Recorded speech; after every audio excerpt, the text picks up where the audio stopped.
বৃষ্টি ও নদ নদীর পানি বাড়লে বগুড়া, সিরাজগঞ্জ, সিলেটে বন্যার শঙ্কা। তিস্তার পানি বিপদসীমার নিচে, তবে তলিয়েছে চরাঞ্চল। বিভিন্ন এলাকায় ভাঙন ও জলাবদ্ধতায় দুর্ভোগ।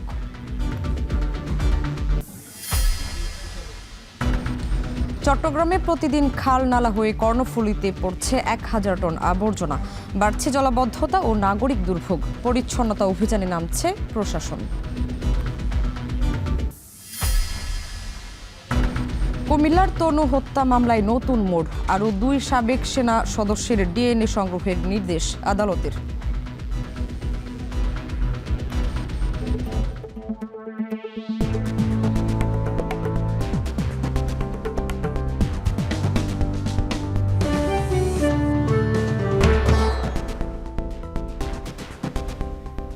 স্বাগত এখন জনপদে। পুরো আয়োজনে আপনাদের সঙ্গে আছি আমি শামীমা। সিলেট বিভাগে নদ নদীর পানি কমলেও বাড়তে শুরু করেছে যমুনার পানি। ফলে বগুড়া ও সিরাজগঞ্জের নিম্নাঞ্চল ও চরাঞ্চলের মানুষের মাঝে দেখা দিয়েছে বন্যা আতঙ্ক। এদিকে পানি কমায় ভাঙন বেড়েছে ঠাকুরগাঁওয়ের টাঙ্গন নদীতে। তিস্তা নদীর পানি বিপদসীমার নিচ দিয়ে প্রবাহিত হলেও তলিয়ে গেছে আশপাশের চরাঞ্চল। এদিকে বন্যা পূর্বাভাস কেন্দ্র জানিয়েছে সিলেট ও সুনামগঞ্জে স্বল্প মেয়াদী বন্যা পরিস্থিতির সৃষ্টি হতে পারে। এছাড়া আগামী 72 ঘন্টায় সাঙ্গু, মাতামুহুরী নদীর পানি সতর্ক সীমায় প্রবাহিত হতে পারে। বিস্তারিত প্রতিবেদন। উজানের ঢল আর টানা বৃষ্টির প্রভাবে দেশের কয়েকটি নদ নদীর পানি ওঠানামা করছে। কোথাও পানি কমে স্বস্তি ফিরলেও কোথাও বাড়ছে বন্যার শঙ্কা। সবচেয়ে বেশি উদ্বেগ যমুনা অববাহিকায়। বগুড়ার সারিয়াকান্দিতে গত 24 ঘন্টায় যমুনার পানি বেড়েছে 11 সেন্টিমিটার। যদিও এখনও বিপদসীমার নিচ দিয়ে প্রবাহিত হচ্ছে, তবে পানি বৃদ্ধিতে সারিয়াকান্দি ও ধুনর উপজেলার কৃষি জমিতে জলাবদ্ধতা তৈরি হয়েছে। ধান, পাট ও ভুট্টার ক্ষতির আশঙ্কা করছেন কৃষকরা। যদিও পানি উন্নয়ন বোর্ড বলছে আগামী 2 থেকে 3 দিনের মধ্যে বন্যার আশঙ্কা নেই। এবার পানি কম ছিল, কমে আবার এমন ঠেলা মারছে, তো অনেক পানি হয়ে গেছে। ওনার কিছু ধান পাট আসলো, সেগুলো ক্ষতি হয়ে গেছে, ডুবে গেছে। আর ওখানে ভাঙ্গিচ্ছে, মূলবাড়িটা আটমারা সর ভাঙ্গিচ্ছে। সিরাজগঞ্জে গত 7 দিনে যমুনার পানি বেড়েছে প্রায় 100 সেন্টিমিটার। বাড়ছে করতোয়া ও বড়াল নদীর পানিও। এতে নিম্নাঞ্চল ও চরাঞ্চলের মানুষ বন্যার শঙ্কায় দিন কাটাচ্ছেন। তলিয়ে গেছে নিচু এলাকার ফসলি জমি, বাড়ছে নদী ভাঙনও। বিশেষ করে সদর উপজেলার কাওয়াকোলা, মেছরা, রতনকান্দি এবং চৌহালির কয়েকটি এলাকায় ভাঙন তীব্র আকার ধারণ করেছে। তবে পানি উন্নয়ন বোর্ড জানিয়েছে যমুনার পানি এখনও বিপদসীমার 61 সেন্টিমিটার নিচে রয়েছে। পরিস্থিতি পর্যবেক্ষণে রেখে সম্ভাব্য বন্যা মোকাবেলায় প্রস্তুতি নিয়েছে জেলা প্রশাসন। অন্যদিকে সুনামগঞ্জে টানা 2 দিনের বৃষ্টি ও পাহাড়ি ঢলে নদ নদীর পানি বাড়লেও সোমবার সন্ধ্যার পর থেকে কমতে শুরু করেছে। সুরমা নদীর পানি 13 সেন্টিমিটার কমে এখন বিপদসীমার 43 সেন্টিমিটার নিচ দিয়ে প্রবাহিত হচ্ছে। কমেছে জাদুকাটা, রক্তি ও বৌলাই নদীর পানিও। তবে স্থানীয়দের আশঙ্কা আবার ভারী বৃষ্টি হলে নতুন করে বন্যা দেখা দিতে পারে। রংপুর অঞ্চলেও তিস্তার পানি কমার প্রবণতা দেখা গেছে। মঙ্গলবার সকাল পর্যন্ত তিস্তার পানি বিপদসীমার 22 সেন্টিমিটার নিচ দিয়ে প্রবাহিত হয়েছে। তবে উজানের ঢলে শাখা নদীগুলোতে পানি বেড়ে যাওয়ায় চরাঞ্চলের অনেক ফসলি জমি তলিয়ে গেছে। যদিও ভাঙন রোধে আগাম নেওয়া ব্যবস্থার কারণে এবার বড় ধরনের নদী ভাঙন তুলনামূলক কম। আর ঠাকুরগাঁওয়ে টাঙ্গন নদীর পানি কমলেও বেড়েছে নদী ভাঙন। কয়েকদিনের বৃষ্টিতে নদীগর্ভে বিলীন হয়েছে বসতঘর, আবাদি জমি ও গাছপালা। ক্ষতিগ্রস্ত পরিবারগুলো সরকারি সহায়তার দাবি জানিয়েছে।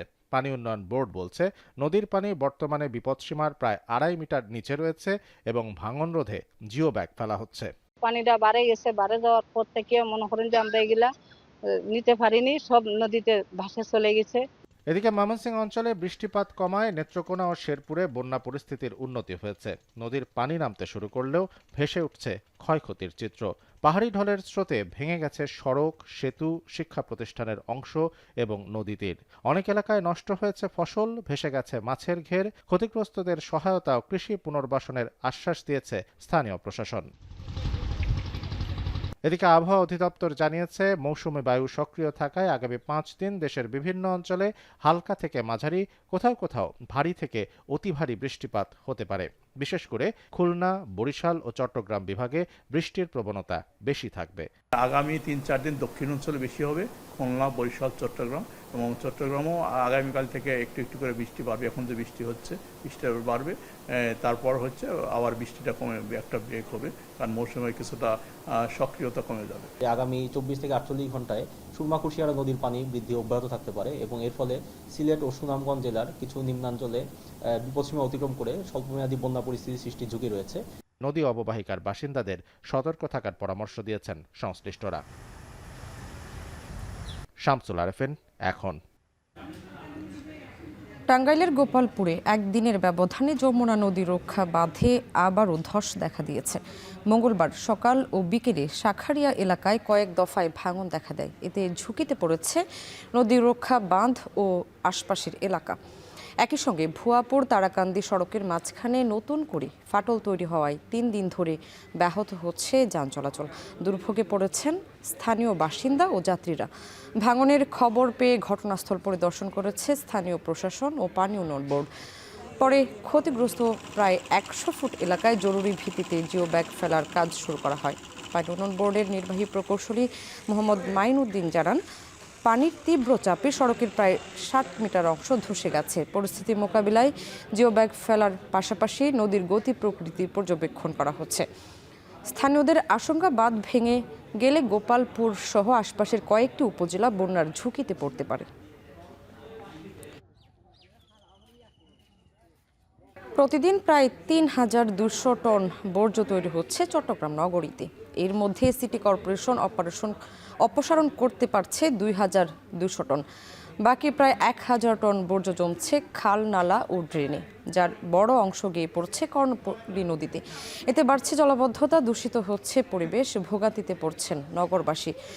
বর্জ্য সংকট মোকাবিলা ও পরিচ্ছন্ন নান্দনিক চট্টগ্রাম গড়তে আগামী শনিবার জেলা জুড়ে একযোগে সর্বাত্মক পরিচ্ছন্নতা অভিযান শুরু করবে জেলা প্রশাসন ও সিটি কর্পোরেশন।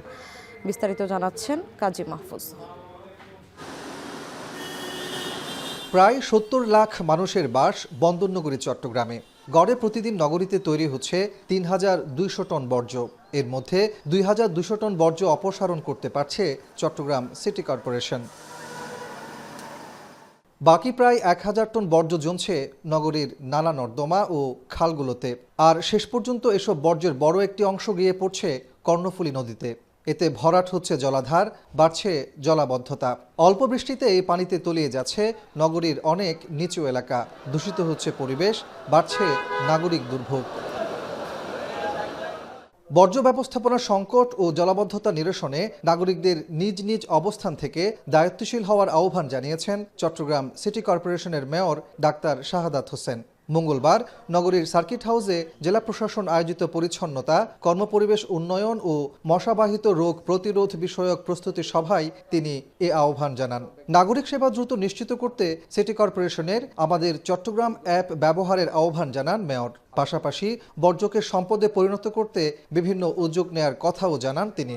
হালিশহর যে টিজিটা আছে, সেখানে আমাদের একটা কোরিয়ান কোম্পানির সাথে আমাদের অলরেডি একটা ফিজিবিলিটি স্টাডি চলছে, যেটাই তারা বলছে তারা বর্জ্য থেকে সেটা বায়োগ্যাস উৎপাদন করবে। এবং আরেকটা আরফিনগর যেটা আমার টিজি আছে, সেখানে আমাদের চাইনিজ একটা কোম্পানি এবং ইউকের একটা কোম্পানির সাথে, আপনারা জানেন, সেখানে আমাদের বর্জ্য থেকে বিদ্যুৎ উৎপাদন করার জন্য এবং গ্রিন ডিজেল উৎপাদন করার জন্য আরেকটি এমইউ আমাদের হয়েছে জাইকার মাধ্যমে। এই দুটো ল্যান্ডফিলকে ইকো ফ্রেন্ডলি করার জন্য ১৫০০ কোটি টাকা তারা বাজেট নিয়ে কাজ করছে। সভায় প্রশাসনের কর্মকর্তারা বলেন, পরিচ্ছন্নতা কার্যক্রমকে সামাজিক আন্দোলনে রূপ দিতে হবে। সরকারি দপ্তরের পাশাপাশি বেসরকারি প্রতিষ্ঠান, হাটবাজার ও আবাসিক এলাকাগুলো পরিষ্কার পরিচ্ছন্ন রাখা এবং মশাবাহিত রোগ প্রতিরোধে সমন্বিত উদ্যোগ নেয়ার কথাও জানান তারা। শুধুমাত্র সরকারি প্রতিষ্ঠান দিয়ে আসলে একটা জিনিসের সম্ভব না। এটা মানে মেয়র মহোদয়ের যতই ঐকান্তিক চেষ্টা থাকুক, নগরবাসী যদি এগিয়ে না আসে, তারা যদি আসলে নগরটা পরিষ্কার করতে না রাখতে চায়, একা সম্ভব না। উন্নত শহর আমরা করতে পারবো, আমরা উন্নত জেলা করতে পারবো, উন্নত জীবনযাত্রা আমরা তৈরি করতে পারবো যদি আমরা নিজেরা নিজেদের সেই উন্নত ধ্যান ধারণা রাখি, সেই উন্নত চিন্তা ভাবনা পোষণ করি। পরিচ্ছন্ন ও নান্দনিক চট্টগ্রাম গড়ে তুলতে আগামী শনিবার পুরো জেলা জুড়ে একযোগে সর্বাত্মক পরিচ্ছন্নতা অভিযান চালাবে জেলা প্রশাসন ও সিটি কর্পোরেশন। কর্তৃপক্ষের আশা, প্রশাসনের পাশাপাশি সাধারণ মানুষের অংশগ্রহণে বর্জ্য ব্যবস্থাপনায় আসবে ইতিবাচক পরিবর্তন। কাজী মাহফুজ, এখন চট্টগ্রাম। কুমিল্লা ভিক্টোরিয়া সরকারি কলেজের শিক্ষার্থী ও নাট্যকর্মী সোহাগী জাহান তনু হত্যা মামলায় আরও 2 সন্দেহভাজন সাবেক সেনা সদস্যের ডিএনএ নমুনা সংগ্রহের নির্দেশ দিয়েছে আদালত। সন্দেহভাজনরা হলেন সিরাজগঞ্জের মেঘাই গ্রামের সোলাইমান হোসেনের ছেলে জাহিদুল ইসলাম এবং কুমিল্লার রাজাপাড়া লক্ষ্মীনগর গ্রামের এম.এ. হান্নানের ছেলে ফয়সাল আহমেদ রাব্বি। মামলার তদন্ত কর্মকর্তা পিবিআই পরিদর্শক মোহাম্মদ তরিকুল ইসলাম জানান, গত 17 জুলাই কুমিল্লার জ্যেষ্ঠ বিচারিক হাকিম আদালত 1-এর বিচারক মুমিনুল হক তদন্তের স্বার্থে তাদের ডিএনএ সংগ্রহের অনুমতি দেয়। এর আগে মামলার সন্দেহভাজন অবসরপ্রাপ্ত sergeant Zahiduzzaman, warrant officer Hafizur Rahman ও সৈনিক শাহিনুল আলমের ডিএনএ নমুনা সংগ্রহ করে ক্রস ম্যাচ করা হয়। এদিকে তনু হত্যা মামলার প্রধান সন্দেহভাজন জাহিদুজ্জামান ও শাহিনুল আলমের বিরুদ্ধে ইন্টারপোলে রেড নোটিশ জারির নির্দেশ দিয়েছে আদালত। শাহিনুল আলম কুয়েতে এবং জাহিদুজ্জামান কোথায় অবস্থান করছেন তা এখনও নিশ্চিত নয়। 2016 সালের 20 মার্চ কুমিল্লা সেনানিবাসের ভেতরে টিউশনি করতে গিয়ে নিখোঁজ হন সোহাগী জাহান তনু। পরে সেনানিবাসের পাওয়ার হাউসের কাছে ঝোপ থেকে তার মরদেহ উদ্ধার করা হয়। চাঁপাইনবাবগঞ্জে বিদ্যুৎস্পৃষ্টে শিশুসহ একই পরিবারের 3 জনের মৃত্যু হয়েছে। সকালে সদর উপজেলার বারঘড়িয়া ইউনিয়নের বাদুরতলা এলাকায় এই ঘটনা ঘটে। স্থানীয়রা জানায়, সকালে বাড়ির একটি লোহার মই বৃষ্টির কারণে বিদ্যুতায়িত হয়ে যায়। সেই মই দিয়ে ওঠার সময় আশা খাতুন ও তার মেয়ে মিম বিদ্যুৎস্পৃষ্ট হন। তাদের উদ্ধার করতে গিয়ে হাসিনা বেগমও বিদ্যুৎস্পৃষ্ট হন। ঘটনাস্থলেই 3 জনের মৃত্যু হয়। খবর পেয়ে পুলিশ ঘটনাস্থলে পৌঁছে মরদেহ উদ্ধার করে। এই ঘটনায় আইনগত ব্যবস্থা প্রক্রিয়াধীন বলে জানিয়েছে পুলিশ।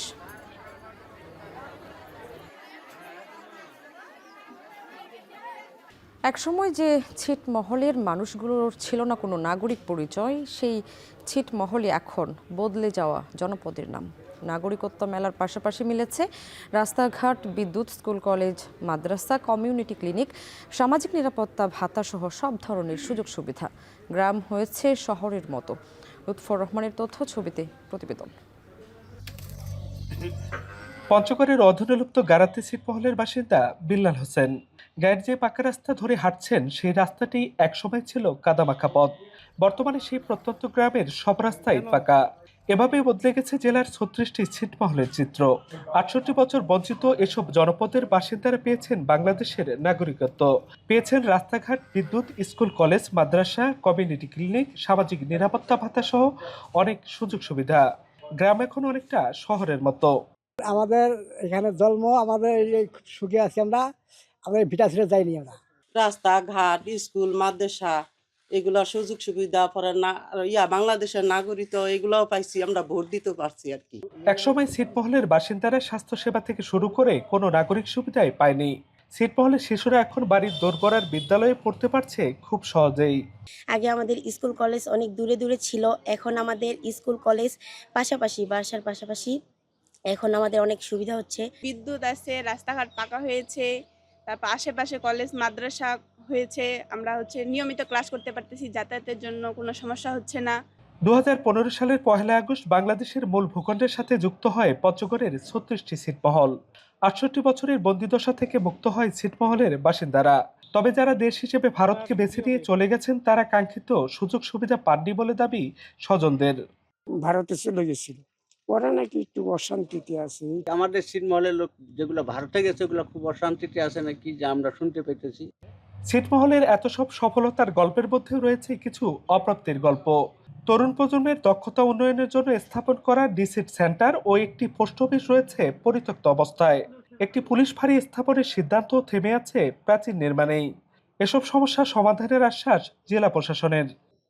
চাহিদা ভিত্তিক কি ধরনের উন্নয়ন প্রয়োজন এবং আমাদের এই যেগুলো এক্সিস্টিং অবকাঠামো রয়েছে সেগুলোকে কিভাবে কার্যকর করা যায়, সেই অনুযায়ী আমরা আমাদের পরিকল্পনা গ্রহণ করে সংশ্লিষ্ট মন্ত্রণালয়ের নির্দেশনার আলোকে আমরা প্রয়োজনীয় ব্যবস্থা গ্রহণ করব। একসময় যে ছিটমহল ছিল আতঙ্কের নাম, এখন তা সমৃদ্ধ জনপদ। পরিবর্তন এসেছে কৃষি অর্থনীতির। অদনুন্নত ছিটমহলের ছেলেমেয়েরা আলোর পথে এগিয়ে যাচ্ছে সমান তালে। লুৎফর রহমান, এখন পঞ্চগড়। এই ছিল এখন জনপদে। এতক্ষণ সাথে থাকার জন্য ধন্যবাদ সবাইকে।